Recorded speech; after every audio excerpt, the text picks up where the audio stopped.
నువ్వు బాలా చొరవ తీసుకున్నారు కాబట్టి ఈ సమస్య తీరిపోయిందమ్మా. నా చెల్లెలి జీవితం కదత్తయ్యా. ఎలా అయినా నా చెల్లెలు కాపురాన్ని నిలబెట్టాలని నేను బాలాగారు ప్రయత్నం చేశాం. అది సఫలమైంది. నాకైతే చాలా ఆనందంగా ఉందమ్మా. అత్తయ్య, ఇంతకంటే ఆనందకరమైన విషయం ఇంకొకటుంది. ఏంటమ్మా అది? రేపు ఉదయం 11 గంటలకి గాయత్రికి సీమంతం చేద్దామని అనుకుంటున్నాము. గాయత్రికి సీమంతమా? అమ్మా ఇటు సుందరి, సీమంతమా? హాయ్, అయితే మేమందరం రేపు వచ్చేస్తాం.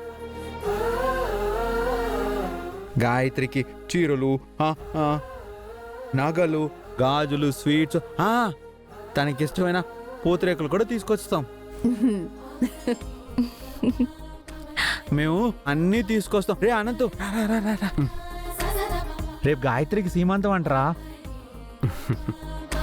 ఇదిగో ఇప్పుడే సుందరి కాల్ చేసింది. సుందరి, అనంత్ మాట్లాడు. హలో వదిన, అన్నయ్య చెప్పేది నిజమేనా? అవును అనంత్ గారు, రేపు మీరు, అత్తయ్య గారు, బాలాగారు ఖచ్చితంగా రండి. ఖచ్చితంగా వస్తాను వదిన, తప్పకుండా వస్తాను. సరే అనంత్ గారు, ఒకసారి అత్తయ్యకి ఇవ్వండి. ఓకే వదిన. మమ్మీ మాట్లాడు మాట్లాడు. హలో అత్తయ్య, మీరు ఖచ్చితంగా బాలాగారిని, అనంత్ గారిని తీసుకుని మా ఇంటికి రావాలి. అది కాదమ్మా, ఈ పరిస్థితుల్లో. అత్తయ్య, ఏది ఏమైనా సరే నా చెల్లెలు సీమంతానికి అనంత్ గారు, మీరు ఉండాలని కోరుకుంటున్నాను. అసలు ఏ గొడవ లేకుండా నేను మేనేజ్ చేస్తాను. మీరు మాత్రం కంపల్సరీగా రావాలి.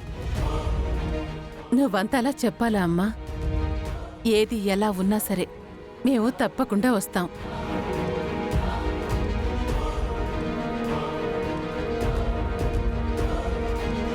అనంతు, మనం ఖచ్చితంగా వెళ్ళాలరా. అలాగే అన్నయ్య. గాయత్రి, అత్తయ్య గారికి చెప్పేశాను. ఆవిడ ఎలా అయినా అనంత్ గారిని, బాలాగారిని తీసుకుని వస్తారు. నిజమా అక్క? ఈ మాట వింటుంటే నాకు చాలా హ్యాపీగా ఉంది. కానీ అమ్మ గురించి తలుచుకుంటేనే భయమేస్తోందక్క. రేపు వాళ్ళు వచ్చాక ఎలా రియాక్ట్ అవుతుందో నాకు అర్థం కావట్లేదు. రేపు ఒకవేళ వాళ్ళని ఏమైనా అనరాని మాటలంటే బాగోదేమో అక్క. అవన్నీ నేను చూసుకుంటాను. చెప్పాను కదా, నువ్వు అస్సలు బాధపడద్దు. ఈ విషయం గురించి కూడా ఎక్కువసేపు ఆలోచించొద్దు. నేనున్నాను కదా, అంతా నేను చూసుకుంటాను. అక్క,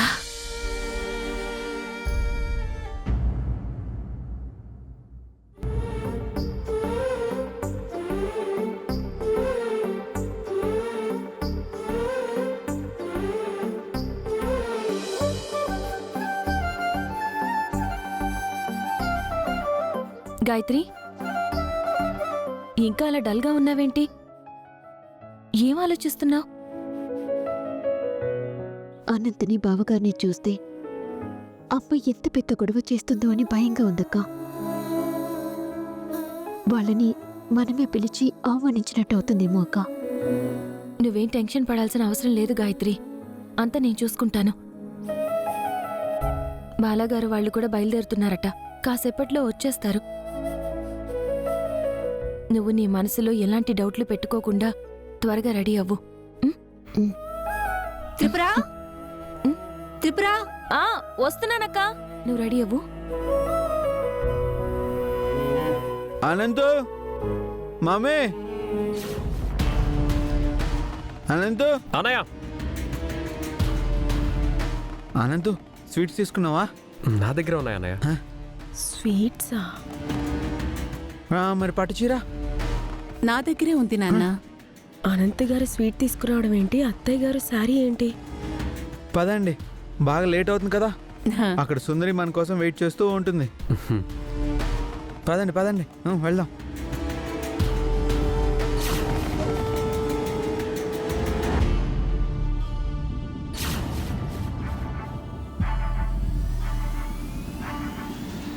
ఎక్కడికి ఇంత హడావిడిగా వెళ్తున్నారు? గాయత్రి రెడీ అయిపోయావా? రెడీ అయిపోయినక్క. సరే దా.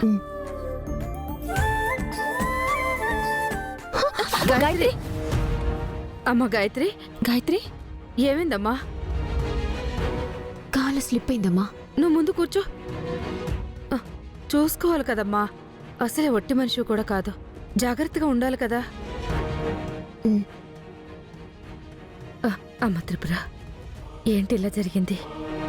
శుభమాని సీమంతం చేస్తుంటే ఇలా అయిందంటే? అమ్మా నువ్వు చిన్న విషయానికి కూడా కంగారు పడతావు. అంతా మంచి జరుగుతుంది. నువ్వేం కంగారు పడుకో. వెళ్ళు, నేను తీసుకొస్తాను. వెళ్ళు. జాగ్రత్త.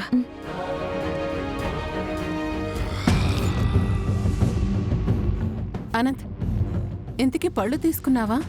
ఆ, అయ్యో మర్చిపోయాను మామ్. నీ భార్య సీమంతానికి వెళ్తూ పళ్ళు తీసుకోకపోవడం ఏంటి? దారిలో తీసుకోవచ్చులే మామ్. ముందు వెళ్దాం పదండి. పదండి. అంటే బామ్మగారికి తెలియకుండా వీళ్ళ గాయత్రి సీమంతానికి వెళ్తున్నారన్నమాట. చెప్తా.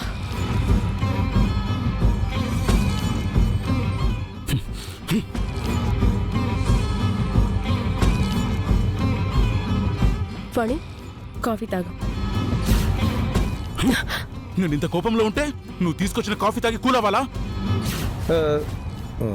మరి ఏం చేస్తాం? ప్రతి విషయంలో మా అక్క త్రిపుర అడ్డుపడుతూనే ఉంది. దానికి చెక్ పెట్టలేకపోతున్నా. ఒరేయ్, వాళ్ళంతా ఎంత కొట్టుకొని తిట్టుకున్నా ఆ బాలాగాడేమో సుందరిని వదలడు. మీ పెద్దమ్మకి త్రిపుర అంటేనే ఇష్టం. ఆ అనంతగాడు గాయత్రిని వదిలిపెట్టడు. అంతా ఒక్కటేరా, వాళ్ళంతా కలిసిపోతారు. వాళ్ళని మనం ఏం చేయలేం. బుసు, ఏం మాట్లాడుతున్నావు నువ్వు? ఏం చేయకుండా అలా చూస్తూ ఊరుకుంటామా? అలా చేస్తే మన వాడికి పవర్ ఆఫ్ అటర్నీ దక్కే అవకాశం పోతుంది కదా. ఎలా అయినా సరే వాళ్ళని మాత్రం కలవనివ్వకూడదు. కరెక్ట్గా చెప్పావత్తయ్య. నేను కూడా అదే ఆలోచిస్తున్నాను. ఈ రోజు ఆ గాయత్రికి సీమంతం జరిపిస్తున్నారంట. ఈ శ్రీమంతం రోజే ఆ గాయత్రి కడుపులో ఉన్న బిడ్డని ఈ భూమి మీదకి రాకుండా చేయాలి.